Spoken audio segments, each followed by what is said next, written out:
Hello, Hawks fans, and welcome to the Atlanta Sports District. I'm your host, Russell Spence, coming to you directly after a loss to the Chicago Bulls. The Hawks fall to 1-3 in absolutely infuriating fashion. That was an unacceptable game from our players, an unacceptable game from our coaching staff, an unacceptable game all the way around. And it is an absolutely pitiful thing to put on the court. We were so much better than that team. And there were multiple times throughout the game where we just did not try. Effort cannot be a question if we want to be a team that can get something done. It and always has to be absolutely constant. So that being said, let's get into it. To start off the game in quarter one, we started with our original starters from the year: Trey, Dyson, Zach, Jalen, and Kristaps. We're still doing this thing where the first couple of possessions of a game, we don't play through Trey. It's stupid. Stop doing it. We're giving the ball to people in isolation situations who shouldn't be isolated up. We're giving the ball to other players who are not named Trae Young, and he proved tonight that when you give him the ball, he creates easy offense. There were a couple times early where they put Josh Giddey on Kristaps Porzingis, early in the action because he was killing them from three. He was able to go straight at Josh Giddey, as you would expect, and absolutely destroy him. Our first subs were Kennard, Na, and Onyeka coming on for Zach, Trey, and Kristaps Porzingis. Overall, that group played pretty well. Again, but it was because Kennard was the only bad defender on the floor. We had a Mo Gay sighting, thank goodness. He played today. I thought played very well. During that stint where we had Mo and Onyeka on the floor, our defensive rotations were insanely good. And we pulled away a little bit in that time period. We closed that quarter with Trey, Kennard, Na, Mo, and Onyeka. And that lineup played super well to the end of the quarter, and we ended the first quarter up 35-27. We stayed up a similar number all the way until the end of the second quarter, which we'll get to. We started the second quarter with Keaton, Kennard, Zach, Onyeka, and Kristaps. Again, you cannot have Keaton Wallace and Kennard on the floor together. It is unacceptable. Stop playing these lineups. Overall, that lineup played okay. But it was a microcosm of what happened in the game. You play lineups that can't get stops, they won't get stops. You play lineups that can't get rebounds, they won't get rebounds. I said this lineup is particularly giving up a lot of points in the paint, but they were able to stifle that run by also scoring. That won't happen every night when we're playing a better basketball team. There were a few times when Zach played really great defense on Matas Buzelis. And there was a freaky play where once Trey came back in the game, Na punched an assist to him on an offensive rebound. One of our only offensive rebound, second chance points in the entire game. We kept stinking missing free throws. Onyeka at one point was 0 for 4. I don't know if he ever hit one in the whole game. It would have been really helpful to hit those free throws. By the time we got in the second quarter, we started playing through Trey more. Midway through the second quarter, he had 7 assists already. Then we started having some of the worst shot selection I've ever seen. We were throwing stuff up early in the shot clock, not figuring out where the ball should be moving to, just, we have a sliver of light, let's shoot it. And it was leading to runouts. And then when we would get back, we weren't getting rebounds ever. You have players that are 6'11", 7 feet tall, 7'3", on your team, on the floor, that are posts. It is unacceptable to not get rebounds. It's an effort thing. You have to play hard. You can't say, we're up 13 early, so they're going to just lay down and die. NBA teams don't do that. I noted that for some reason, even though he was playing quite well, Zachary Richase has not been closing halves or games. I don't understand having a person who obviously is brand new to a system be automatically, no matter what, no questions asked, placed as your closing three when you have a guy who plays as well as Zachary Richase does. That needs to be examined. He should be closing games. He's playing well. Figure it out. We gave up our entire lead in the last 3 minutes of the second quarter, and into the half up 58-57. Going into the third quarter, we put the ball in Trey's hands a lot, and it kept us in the game for a while. But then, again, we couldn't get a defensive rebound to save our lives. And our defense was pitiful. And the Bulls went on a huge run and went up by 10. Trey comes back in the game and starts dotting up assists again. We cut the lead to 6. After we got the lead to 6, we started trading baskets and could not get a stop, even though Trey was literally taking the game over. He was unstoppable today. But because we weren't playing lineups that could get stops, we weren't getting stops. Trey had 14 assists at the quarter break. But we were still behind 98-92. If you score 92 points in 3 quarters, you should be winning. We have to play better defense, and it starts with the lineups that are put on the floor. If a person is not getting it done defensively and his name's not Trae Young, he can't play. Start of the fourth quarter, we chose not to go with Keaton. We kept Trey in the game. We made a run and cut the lead to 2 points. All of a sudden, we started putting the ball in Trey's hands again, and we had a lead. It started going back and forth because we, again, could not get a stop. There was a bunch of lineups tonight that was Trey and Kennard on the floor at the same time. It's not going to work. 2 small guards on the floor at the same time is not going to work. Did we not learn from having Trey and DeJounte on the floor together for 2 blooming years? It doesn't work. Figure it out.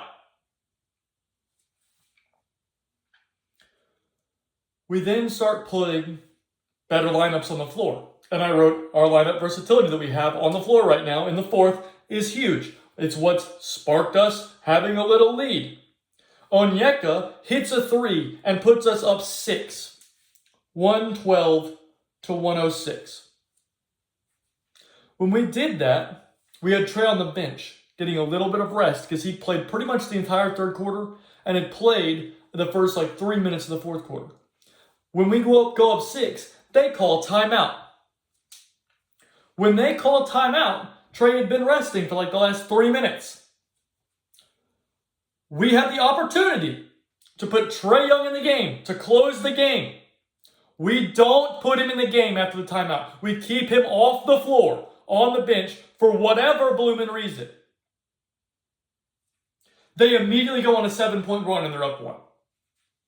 We have to call timeout for the sole purpose of putting Trae Young back in the game. It's ridiculously stupid, is what it is. That's stupid clock management, stupid player management. From there, we were unable to recover. That run ended the game because we were up 6, and all of a sudden, within 35 seconds, we were down 1.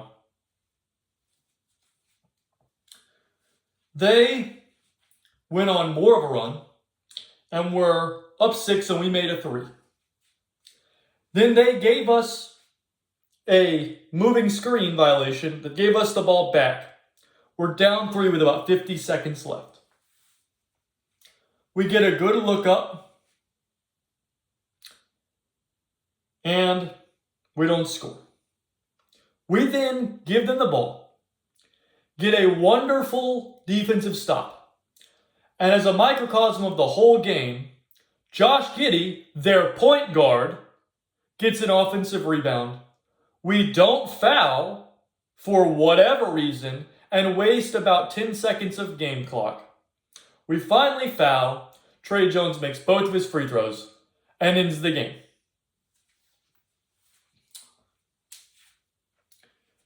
As you might be able to tell, I'm not very happy. We'll move to player by player, and then I'm going to talk about my takeaways from the overall game. Keaton Wallace played 5 minutes. If you have a player that's only playing 5 minutes, the guy doesn't need to see the floor. Give those 5 minutes to somebody else who gets something done. I'm done talking about it. He's not worth putting on the floor right now. Everybody's healthy. We don't have a single person on the injury list. Do not play this guy. Mo Gay played 10 minutes. He was 2 of 3. Attempted 1 3-pointer and missed it. Had 4 points. Didn't log a single other stat, but was +8. His defense was fantastic. He needs to be playing more. Luke Kennard played 21 minutes. He was 2 of 2 from the field, 1 of 1 from 3. He needs to shoot the blooming ball more. If you're going to be on the floor and you're going to be a turnstile on defense, you got to give us something offensively. Shoot the ball. He was +4 in his minutes. Had 7 points.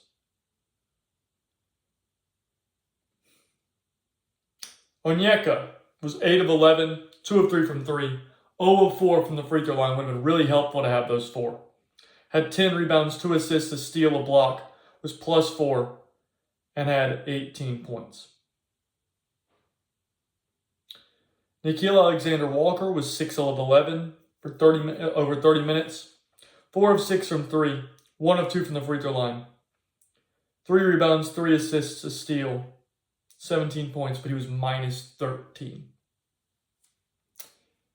The lineup that was closing our games and our halves didn't work at all. So don't play that lineup to close games. They put their best lineup on to close games. We put not our best lineup on to close games, and they kicked our teeth in those minutes. Both halves. Both halves, they killed us with that lineup on the floor. There was Tre, Dyson, Naw, Jalen, KP. If that's what you think our closing lineup is, reevaluate it, because it's not working. Going to the starters. KP played 26 minutes, 11 of 17 from the field, 3 of 6 from 3. He was -8 and had 27 points. Dyson Daniels played 34 minutes, was 1 of 8 from the field. His offense is a problem. He needs to be in the gym. He's missing bunny layups. Figure it out. He had 2 assists and 3 steals, 2 points, and was -15. Again, that lineup was not working. Next, we'll go to Zach. Zach only played 20 minutes. He only got the opportunity to take 5 shots. He was 1 of 5 from the field. He recorded no other stats other than a turnover and a foul. He had 2 points. And you go, Russell, why are you mad that he's not playing? He only had 2 points. Zachary Bijaz was +13 in this game. Whatever he's doing is making winning plays. I don't care about points. I care about wins. We're winning when he's on the floor. Play him. He's playing well. Draw up more plays for him. Get him more shots. This is ridiculous. He was drafted 1st overall. Play that kid. We'll move on to Jalen Johnson. I feel bad for Jalen and Tre because they both played amazing. Jalen was 11 of 18 from the field, 0 of 3 from 3, 3 of 3 from the free throw line. Had 6 rebounds, 3 assists, 3 steals, only 1 turnover, had 25 points, but couldn't overcome the lineups he was being put on the floor with. He looked unstoppable for most of the night. Played great.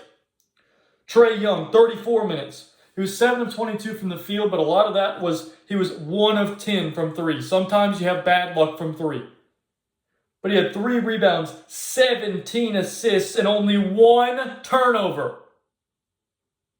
21 points and was -5. It would have been really helpful to have him on the floor in that 30-second stretch where we lost by 7. That's the difference in the game. Even though we would have had a less difference if we had played smart rotations earlier in the game. This is an unforgivable loss. The effort was horrible. We have a 7'3" guy who can't get rebounds. We have a player who we acquired in free agency who I think will figure it out, but right now he's shooting the dumbest shot selection on our whole team, and it's not close. We have players that are playing great that are not getting minutes for God only knows what reason. I don't know what more Mo Gay and Zach Rishas they have to show to our coaching staff to play more. It doesn't make sense. And I'm just going to say this, putting it out there. If this season doesn't go well, Quinn Snyder will lose his job. And I don't want that to happen. Let me put that out there first of all. I think Quinn Snyder is a very good man. I think he is a good coach. I think he's a very smart basketball mind. But this team was put together to win. If he does not win, he will be fired. I don't understand coaching with your job on the line and coaching the way he's coaching right now. This is a fireable offense. Coaching with these rotations is a fireable offense. And your job is on the line and you are actively committing a fireable offense. That blows my mind. This is an infuriating loss. It's an infuriating way to play. We were so much better than that team, and they didn't even have their best player. Kobe White is injured. The guy who always torches us wasn't even playing. We got torched by Ayo Dosunmu because he's being guarded by Luke Kennard for 25 minutes of the game. Figure it out. Every single time Luke Kennard's in the game right now, he's getting blown by. His man has 20 every game. Figure it out. Play lineups that can get stops.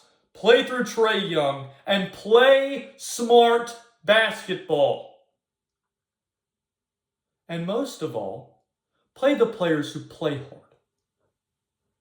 I don't care if we lose by 100 if we're giving it our all. But watching some players that are just not boxing out, not getting back on defense, lollygagging up the court, whatever the case may be, I don't care. If you're on the floor, run as hard as you can. If you are on the floor, box out as hard as you can. Defend as hard as you can. It is absolutely unacceptable to have your center not getting back on defense. Which I'm not just soloing out to KP. We didn't have Jalen getting back a lot of times. We didn't have Onyeka getting back a lot of times. We didn't have Kristaps getting back a lot of times. We're depending on Trae Young to play transition defense, and that can't work. He's 6 foot tall. We're depending on Dyson to be the most high-level world beater of all time on defense. I know he's great, but maybe if everybody tried as hard as he does on defense, we would all play better defense. It's an unacceptable feat to play with that lack of energy. It's an unacceptable feat to play with that amount of stupidity coming from our coaching staff. And that's why we lost this game. That being said, it's 1 out of 82. Hopefully we can turn it around. But if we continue to play like this, Quinn Snyder will lose his job. And it will probably get rid of Trae Young, which is the best player to play in almost 50 years in Atlanta. I don't want to see that, and neither should any other Hawks fan. We shouldn't want to see our coach fired, and we shouldn't want to see Trae Young out of the building. But that's the trajectory we're on if we keep playing like this. All of that now behind us. The Hawks have another game coming up soon. We play Wednesday against the Brooklyn Nets.